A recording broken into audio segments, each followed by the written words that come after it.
بسم اللہ الرحمن الرحیم۔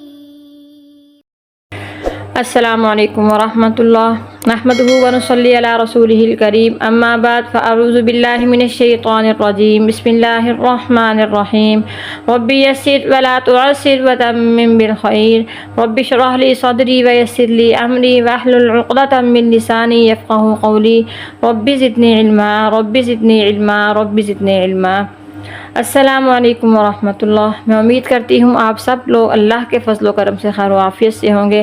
اللہ پاک سے دعا ہے کہ ہمارے لیے قرآن پاک کو سمجھنا، اس پہ عمل کرنا آسان کر دے۔ چلے آئے چلتے ہیں ہم اپنے سبق کی طرف۔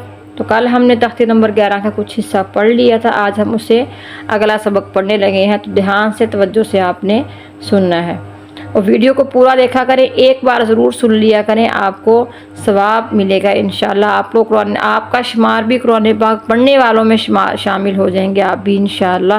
اور ویڈیو کو لائک ضرور کیا کریں، اس سے ہماری حوصلہ افزائی ہوتی ہے، اور آگے شیئر ضرور کر دیا کریں، ہو سکتا ہے آپ کی وجہ سے کوئی قرآن پاک پڑھ لے اور وہی ہماری نجات کا ذریعہ بن جائے۔ اعوذ باللہ من الشیطان الرجیم بسم اللہ الرحمن الرحیم۔ فاس خا زبر فس، لام دو پیش لن، فصلن۔ دیکھیں صاد اور سین میں فرق پیدا کریں گے ورنہ معنی چینج ہو جائے گا۔ فصلن، قاف دال زبر قد، ح دو زبر حن، قد حن، دال پہ کلکلا کریں گے وقف کی صورت میں قد ح، قاف ضا زبر قاز، با دو زبر بن، قاز بن، کاف حمزہ زبر کا، سین دو زبر سن، کا سن۔ یہ دیکھیں یہ کاف کے آگے کیا ہے، ہمیں دیکھنے میں کیا نظر آ رہا ہے، یہ الف نظر آ رہا ہے، لیکن یہ الف نہیں ہے۔ کیوں؟ کیونکہ ہم پڑھ چکے ہیں کہ جب الف پہ کوئی حرکت آ جائے، زبر زیر پیش، جزم، دو زبریں دو زیریں دو پیش، کچھ بھی آ جائے تو وہ الف نہیں رہتا، وہ الف کیا بن جاتا ہے، الف کو ہم حمزہ کا نام دے دیتے ہیں۔ تو یہ کیسے پڑھیں گے، کاف حمزہ زبر کا، تھوڑا سا اس کو جھٹکا لگائیں گے، کاف حمزہ زبر کا، سین دو زبر سن، کا سن، کاف دال زبر قد، دال پھر حروف قلقلہ آ گیا۔ تو ہم نے حروف قلقلہ کی شرائط میں سے یہ پڑھا تھا، حروف قلقلہ 5 تھے، قاف طا با جیم دال۔ ان 5 حروفوں میں سے کسی حرف پہ اگر یہ جزم آ جائے، نظر آ رہی ہے آپ سب کو یہ جزم آ جائے، پچھلے حرف پہ زبر زیر پیش کچھ بھی ہو، تو ہم یہ پھر حروف قلقلہ والے حرف کو تھوڑا سا جھٹکا لگائیں گے، تھوڑا سا ہلائیں گے، پھر ہم آگے جائیں گے۔ قد، قد حن، لام غین زبر لاغ، واو دو زبر ون، لاغ ون۔ جب دو زبریں آ جائے اس کے آگے الف آ جائے تو ہم اس کو نہیں پڑھیں گے، لیکن وقف کی صورت میں ہم ایک زبر کو الف سے بدل کر وقف کریں گے۔ لاغ ون، لاغ وا، میم سین زیر مس، کاف تو پیش کن، مس کن، وقف کی صورت میں مسک، آخری حرف کو ساکن کریں گے، مسک۔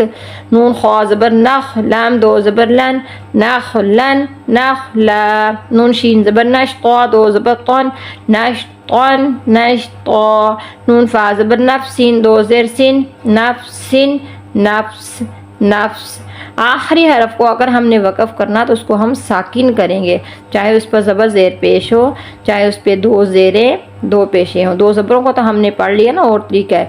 ان 5 حرکتوں میں ہم آخری حرف کو ضرور ساکن کریں گے۔ نفس، نفس، نون قاف زبر نق، عین دو زبر عن، نقعن، نقع، یاسین پہ یس، را دو زبر رن، یسرن، یسرا، حمزہ با زبر اب، قاف کھڑی زبر قا، اب قا، تا را زبر تر، صاد کھڑی زبر ضا، تر ضا، تا نون زبر تن، سین کھڑی زبر سا، تن سا، یا خا زبر یخ، شین کھڑی زبر شا، یخ شا، یا سین زبر یس، عین کھڑی زبر آ، یس آ،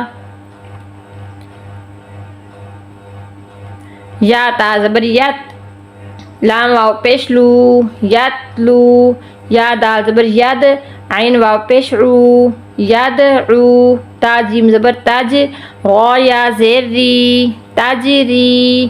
تو آج کے لیے اتنا ہی کافی ہے۔ اللہ پاک ہم سب کو قرآن پاک پڑھنے کی، سمجھنے کی، اس پر عمل کرنے کی توفیق عطا فرمائے۔ اللہ ہم سب کا حامی و ناصر ہو۔ اللہ حافظ۔